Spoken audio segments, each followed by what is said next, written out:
அதிமுகவை பொறுத்தளவில் பாஜகவோட அவங்க கூட்டணி வச்சது நல்லதுதான். நல்லதுனால தான் நம்ம கூட்டணி வைக்கிறாங்க. அரசியலில் ஒருத்தர் ஒரு விஷயம் பண்ணுறாருன்னா அதனால அவருக்கு லாபம் இருக்கணும், அப்போ தான் அந்த விஷயத்த பண்ணுவாங்க. பாஜக கிட்ட 10% ஓட்டு இருக்கு. ஸோ அப்போ அது திமுக எதிர்ப்பு வாக்குகள். அதிமுகவோட பிரதான பணி இன்னைக்கு என்னவா இருக்கணும்னா திமுக எதிர்ப்பு வாக்குகளை ஒன்று சேர்க்கணும், கன்சாலிடேட் பண்ணணும். அப்போ நீங்கள் பாஜகவோட அலைன்ஸ் ஃபார்ம் பண்ணிங்கன்னா அந்த ஓட்ஸ் வந்து கன்சாலிடேட் ஆகுது. ஸோ அந்த வேலையை தான் அவங்க பண்ணுறாங்க.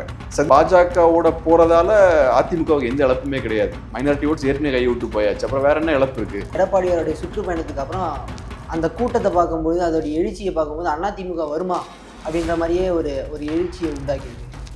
அவருடைய சுற்றுப்பயணத்தை பற்றி நீங்கள் என்ன நினைக்கிறீங்க? அது தேர்தல் காலத்தில் எந்த அளவுக்கு ஆதிக்கம் செலுத்தும்? வெற்றிகரமான ஒரு சுற்றுப்பயணமாக தான் பார்க்குறேன். நிறையா மக்கள் போகிறாங்க. அவரும் நல்லா முக்கியமான நிறைய இஷ்யூஸ்லாம் அவரும் பேசுகிறாரு. என்னை பொறுத்தளவில் கேம்பெயினை சீக்கிரமாகவே ஆரம்பிச்சிட்டாங்க. முதல்வர் அவர்கள் ஹாஸ்பிட்டலில் இருக்கும்போது கூட அதை ஒரு வீடியோவை எடுத்து போடுறாங்க. அஃப்கோர்ஸ் நீங்கள் வீடியோ எடுத்து போடலாம். முதல்வர் ஹெல்த்தியாக இருக்கார், நல்லா தெம்பாக தான் இருக்காருன்றதை நீங்கள் காட்டலாம். ஆனால் அங்கே அவர் ஒர்க் பண்ணிட்டு இருக்கிற மாதிரி காட்டணும்னு அவசியம் இல்லை. ஒர்க் பண்ணிட்டு இருக்கிற மாதிரி காட்டி அதில் ஒரு பிரச்சாரம் இருக்குல்ல. நிம்மதி ப்ராப்பர்ட்டி மேனேஜ்மெண்ட், உங்கள் பழைய வீட்டை புதிய வீடாக மாற்றலாம் வாங்க.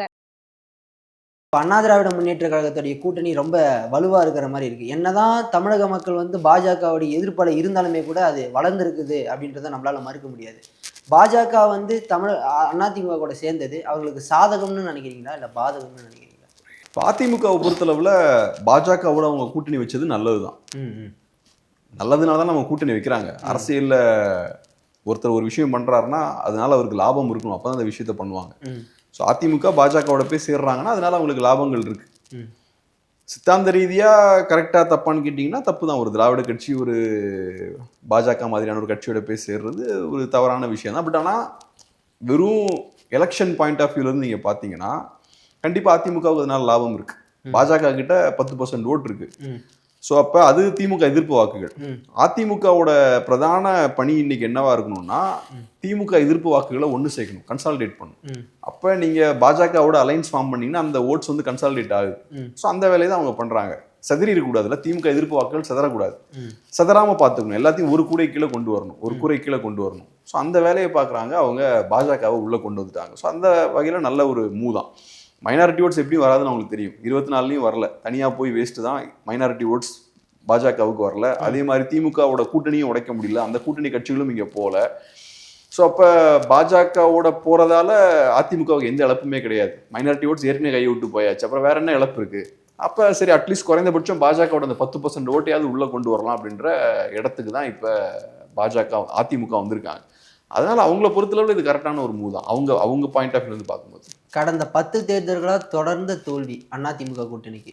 அப்படி இருக்கும்பொழுது அந்த கட்சி இருக்குமா, இனிமேட்டு 2026க்கு அப்புறம் இருக்குமா அப்படின்றது அரசியல் வட்டத்தில் மட்டும் இல்லை, பொதுமக்கள்கிட்டயே ஒரு பெரிய கேள்வியாக இருந்தது.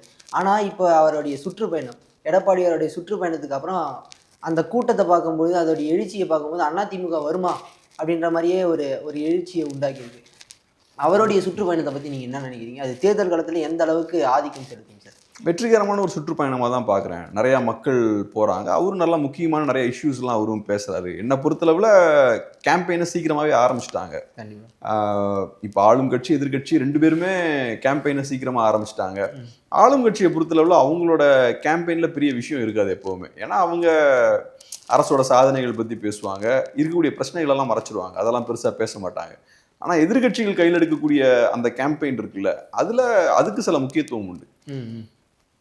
அதிகாரத்தில் இருக்கவங்க என்ன தவறு பண்ணுறாங்க, ஆட்சியில் என்ன சிக்கல்கள்லாம் இருக்குது, நிர்வாகத்தில் என்ன சிக்கல்கள்லாம் இருக்குது அப்படின்ற விஷயத்தை எதிர்கட்சிகள் தான் பேசுவாங்க. ஸோ அந்த வகையில் இபிஎஸ் அவர்கள் சீக்கிரமாகவே இந்த கேம்பெயினை ஸ்டார்ட் பண்ணி என்னென்ன பிரச்சனைகள் இருக்குன்றதை அவர் பேசுறது நல்ல விஷயம்தான். கஸ்டோடியல் டெத்தாக இருக்கலாம், லான் ஆர்டர் இஷ்யூவாக இருக்கலாம், வேற நிறைய சிக்கல்கள்லாம் பற்றி இபிஎஸ் அவர்கள் தொடர்ச்சியாக பேசிகிட்டு இருக்காரு. போராட்டங்கள்லாம் அவர் பேசிகிட்டு இருக்காரு. பெண்களுக்கு சேஃப்டி இல்லை, இந்த விஷயங்கள்லாம் பேசுகிறாரு. ஸோ இதெல்லாம் சீக்கிரமாகவே பண்ணுறது நல்லது தான். அது மக்களுக்கும் பிரச்சனைகள்லாம் நிறையா இருக்குது அப்படின்ற அந்த செய்தியை மக்கள்கிட்ட கொண்டு போய் சேர்க்கும். ரெண்டாவது, அது திமுகவுக்குமே ஒரு சிக்கலை ஏற்படுத்தும். ஸோ நம்ம கரெக்டாக இருக்கணும், கரெக்டாக நிர்வாகம் பண்ணணும் அப்படின்ற அந்த அழுத்தத்தையும் போடும். இந்த வேலையை ஒரு 4 வருஷத்துக்கு முன்னாடியே அவங்க பண்ணியிருக்கலாம். ஃபஸ்ட்டு ஒரு 3 வருஷம் கொஞ்சம் குவைட்டாக இருந்துட்டாங்க. பட் இப்போ ஓரளவுக்கு ஒரு 3-4 வருஷம் குவைட்டாக இருந்தாங்க. இப்போ ஓரளவுக்கு அக்ரெசிவாக அரசியல் பண்ண ஆரம்பிக்கிறாங்க. அது நல்லது தான் ஒரு ஜனநாயகத்துக்கு.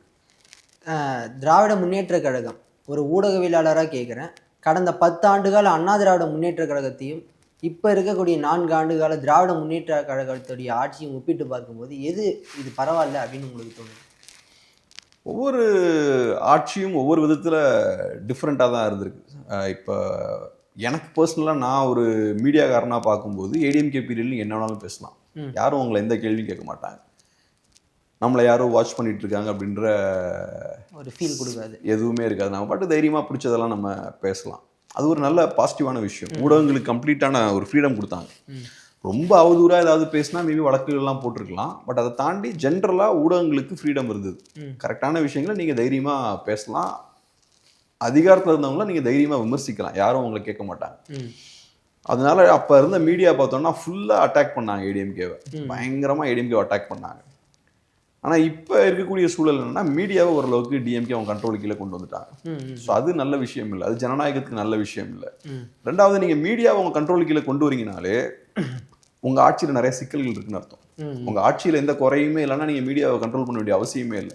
ஊடகங்கள் தைரியமாக பிடிச்சதெல்லாம் பேசுங்கன்னு சொல்லிடலாம். ஆனால் உங்ககிட்ட நிறைய சிக்கல்கள் இருக்குது, அதை நீங்கள் மூடி மறைக்கிறீங்க அப்படின்ற ஒரு தேவை உங்களுக்கு மூடி மறைக்க வேண்டியது தேவை வரும்போது தான் நீங்கள் மீடியாவை உங்கள் கட்டுப்பாட்டு கீழே கொண்டு வரீங்க.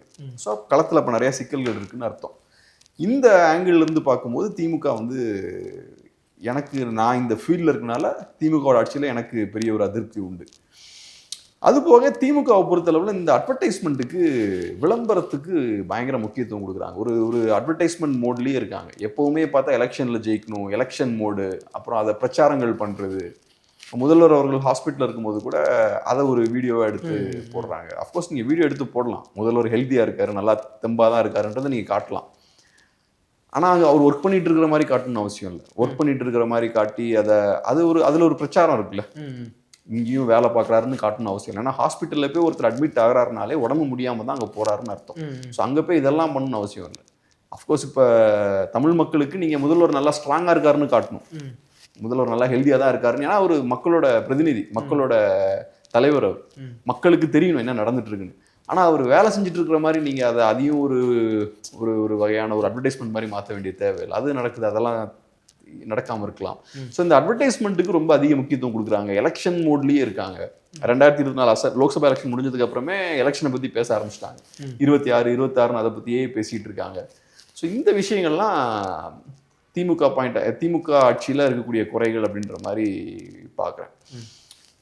அதிமுக ஆட்சியில் அந்த டைமில் ஸ்ட்ராங்கான லீடர்ஷிப், அந்த டைமில் இரட்டை தலைமையெல்லாம் இருந்தனால ஸ்ட்ராங்கான லீடர்ஷிப் அப்போ இல்லை. இப்போ திமுகவில் ஒரு சென்ட்ரலைஸ்டான லீடர்ஷிப் இருக்குல்ல, அந்த விஷயம் அங்கே இல்லை. ஆனால் நெக்ஸ்ட் டைம் இபிஎஸ் வந்தாருன்னா அந்த பிரச்சனை இருக்காது. ஏன்னா இப்போ பார்ட்டியை இபிஎஸ் அவரோட கண்ட்ரோல் கீழே கொண்டு வந்துட்டாரு. அந்த டைமில் அந்த அளவுக்கு ஸ்ட்ராங்காக அவரோட கண்ட்ரோல் கீழே கொண்டு வரல. அப்போ இபிஎஸ் அவரோட லீடர்ஷிப் கொஞ்சம் வீக்காக இருந்தது. ஏன்னா அம்மையார் ஜெயலலிதா இறந்ததுக்கு அப்புறம் நிறைய குழப்பங்கள் கட்சிக்குள்ள இருந்தது. இப்போ அதெல்லாம் ஓரளவுக்கு அவர் சரி பண்ணிட்டாரு. ஆனால் அப்போ அந்த பிரச்சனை இருந்தது. ஸோ அது அதிமுகவில் இருந்த ஒரு சிக்கல் நம்ம பார்க்கலாம். ஸோ ஒன்ஸ் நீங்கள் லீடராக ஒரு சென்ட்ரலைஸ்டான ஒரு லீடர்ஷிப் இல்லைனாலே கீழே இருக்கக்கூடிய அதிகாரிகள் மற்ற தலைவர்கள் எல்லாம் கண்ட்ரோல் பண்ண முடியாது. எல்லாம் ஒவ்வொரு பக்கமும் நிறைய பிரச்சனைகள் வரும். அந்த ஒரு சிக்கல் இருந்தது அப்போ. இப்போ அது இங்கே திமுக ஆட்சியில் அந்த பிரச்சனை கொஞ்சம் கம்மியாக இருக்குன்னு வேணா பார்க்கலாம்.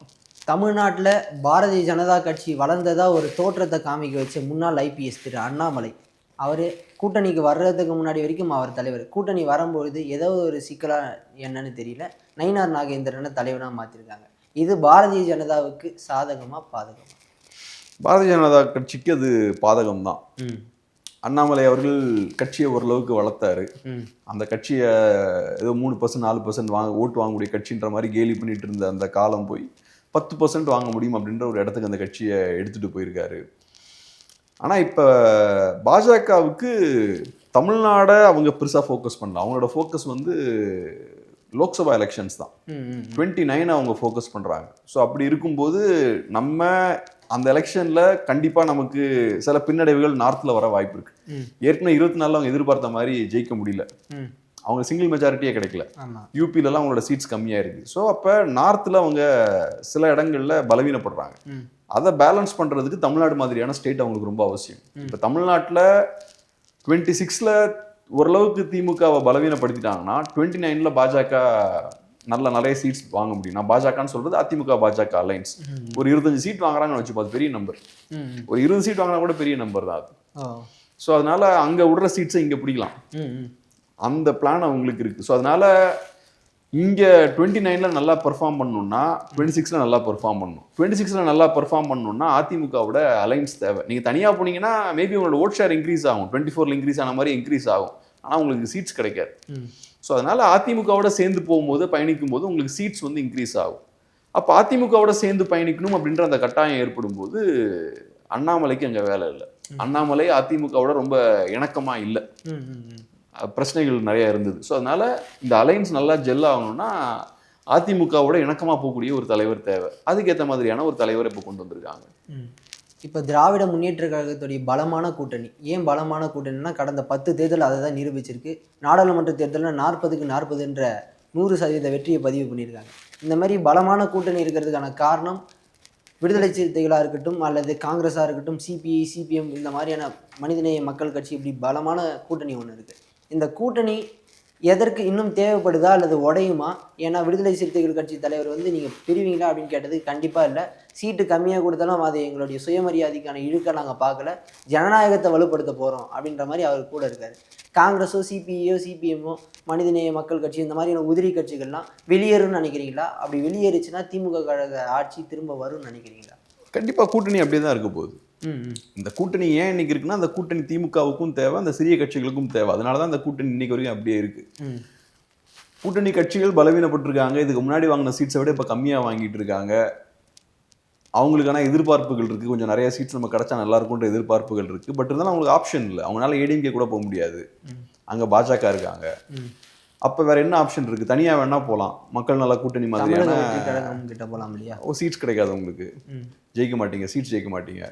ஸோ உங்களுக்கு திமுக கிட்ட கம்மியான சீட்ஸ் கிடைத்தாலும் அதெல்லாம் வின்னிங் சீட்ஸா இருக்கும். ஒரு 4 சீட் கிடைச்சா நீங்க 2 சீட் ஈஸியாக ஜெயிச்சிடலாம். டிவிகே கிட்ட போனீங்கன்னா 15 சீட் கிடைக்கும், ஆனா ஒரு சீட் கூட நீங்க ஜெயிக்க மாட்டீங்க. எங்க ஜெயிப்பாங்கன்னு நினைக்கிறீங்க? ஒரு 30 சீட் வேணும் இல்லை, 30% ஓட்டா அது வேணும் இல்லையா, சீட்ஸாக கன்வெர்ட் ஆகணும்னா. ஸோ டிவிகே கிட்ட ஒரு 30% சீட்ஸ் இருக்குன்னா ஓகே, இவங்க சின்ன கட்சிகள்லாம் உள்ள வந்தாங்கன்னா அது ஒரு 35-40% மாறும். அது நிறைய பேருக்கு சீட்ஸ் கிடைக்கும். அதனால டிவிகே கிட்ட போனால் உங்களுக்கு சீட்ஸ் கிடைக்கும், ஆனால் வின்னிங் சீட்ஸாக இருக்காது. ஸோ அதனால அந்த சிக்கல்கள்லாம் இருக்கு. ஸோ அதனால சிறிய கட்சிக்கு ஒரு ஆப்ஷன் கிடையாது, அவங்க இங்கே தான் இருப்பாங்க. இப்போ வரக்கூடிய சட்டமன்ற தேர்தலில் வந்து கொங்கு சபை வந்து அமையுமா, கொங்கு சட்டமன்றம் அமையுமா அப்படின்ற எதிர்பார்ப்பு இருக்குது. ஏன்னா எல்லாருமே 4 முனை போட்டின்றதுனால எல்லாருமே ஓட்டை பிரிக்கிற பட்சத்தில் இங்கே ஒரு நிலைத்த ஆட்சி கிடைக்குமா, தனிப்பெரும்பான்மையோட ஆட்சி வருமான்ற சந்தேகம் இருக்குது. நீங்கள் எப்படி அணுகுறீங்க? இருக்கலாம், மேபி வரலாம்.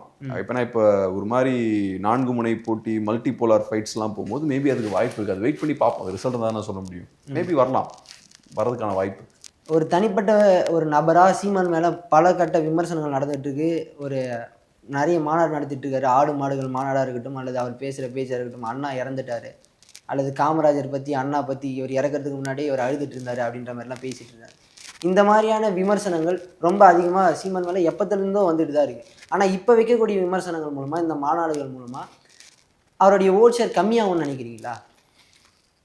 இப்போ அவர் இப்படி பேசிட்டார் அப்படி பேசிட்டார் அதெல்லாம் தாண்டி அவரோட அரசியல் நிலைப்பாடு எப்படி இருக்கு, அதுதான் முக்கியமான கேள்வி.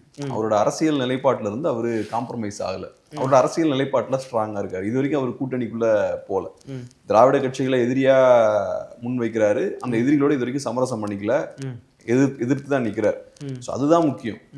இப்போ இதை பேசிட்டார் அப்படி பேசிட்டார், அதை செஞ்சுட்டார் இதை செஞ்சுட்டார், அதெல்லாம் செகண்டரி.